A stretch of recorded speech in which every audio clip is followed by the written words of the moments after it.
Okay, so Hope for Food was started by one lady back in 2012, and it was mostly aimed at the homeless. Families have become a bit of a secondary thing, although it's equal now.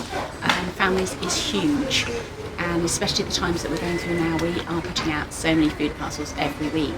So the food parcels that go out of our unit is about 140 every week. That may go up or down, and this van goes to town twice a week on Thursdays and Sundays, and serves anything between, I'm going to say 45 to 65. Our highest number was 69 one night, so people will turn up, and as you can see, we pack the van with all sorts of stuff, and they turn up and we try and help them as much as we can. I came here quite by accident, frankly. I was dropping off and somebody boxed me in, so I ended up helping them unload. But the best thing about this charity for me is nobody gets paid. It is a proper charity. Nobody gets a wage. Not you, not me, none of us. We're all here. I actually do. No, I'm joking. He doesn't really. I don't know. Nobody gets paid a wage, and we're all here because it does a little something to us up there in our hearts, and we go home thinking, what do we need? What can we take? What can we get? And I chat to all my friends and family, and I end up coming out of my home in the mornings, and there's always stuff at the gate left for me. Might be what I put on Facebook that we need, or what the girls have put on that we need. Yeah, no, it's quite a special thing, this charity. It would be amazing if everybody, but especially people your young age, because I think when I was your age, I didn't necessarily think how I think now.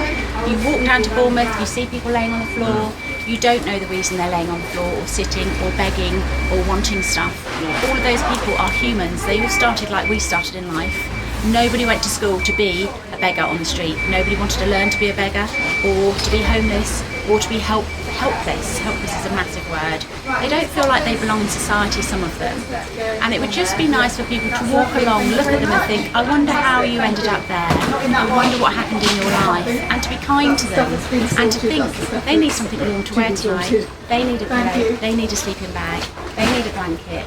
They don't necessarily need 10 cups of tea a day, but it's lovely that people do buy them cups of tea.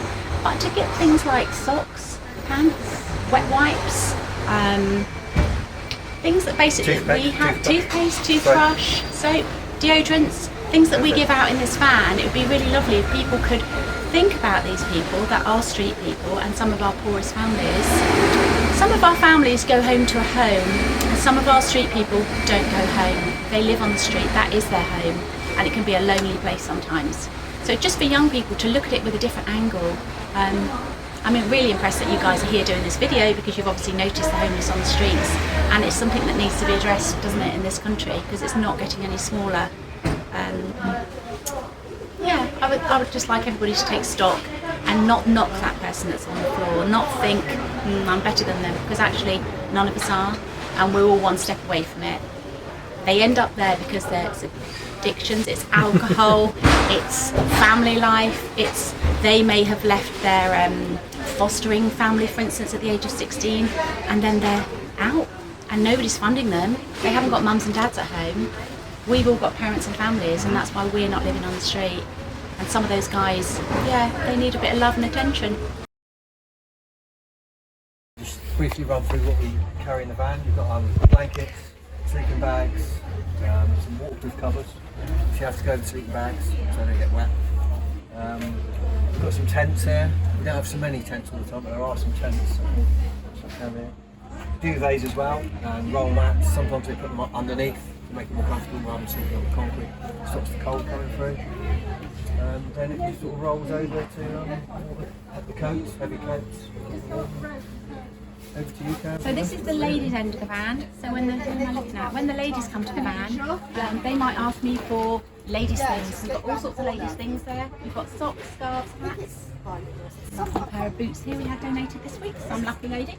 So we've got shoes, joggers, thin tops, thermals, anything that they would like, we try and get hold of. If we haven't got it on the van, then I make a note of it, and they come back the following day. That's very handy for a lady just to have underneath her coat. It's a better way of looking after her personal things. That was so interesting you told me, Karen, about some of the guys wear shorts underneath their trousers. So when they get robbed, they often get robbed and get taken from their trouser pockets. But obviously they don't go underneath there, so they keep their valuables in their shorts underneath, which have pockets as well.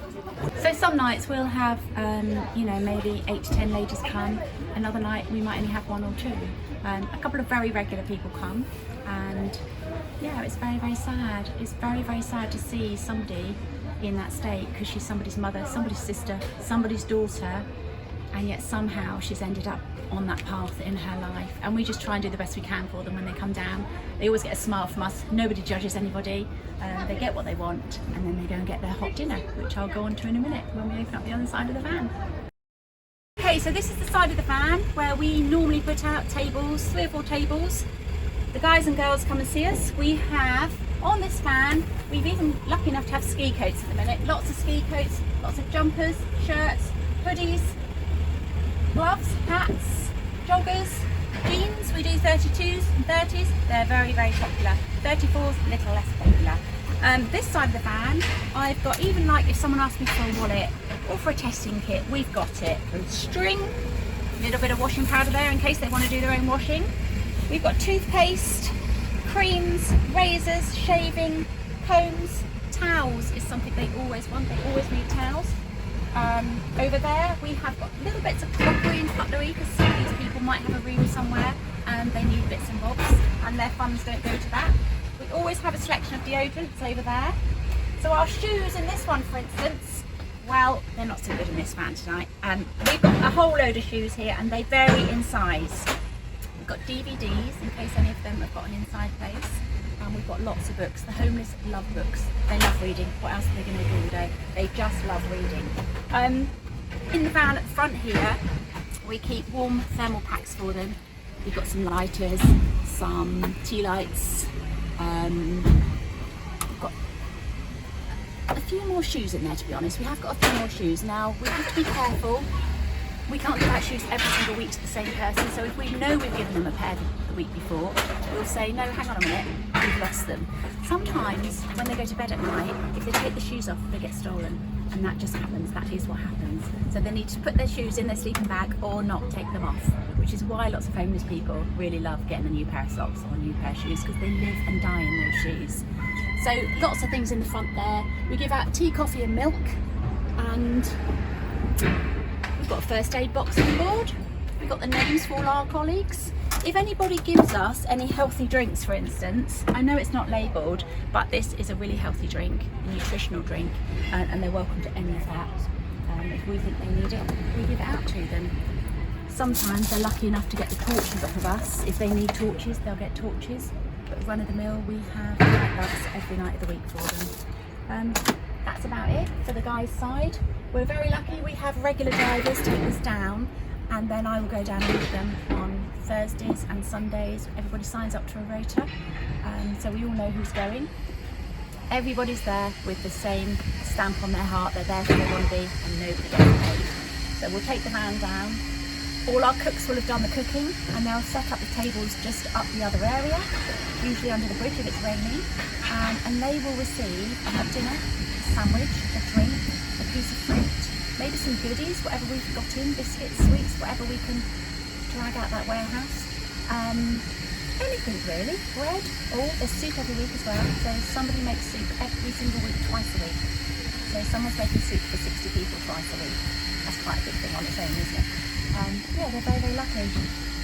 Are they lucky though? Because they're still living on the streets. But they're lucky that people care. Yeah. And we all care, don't we?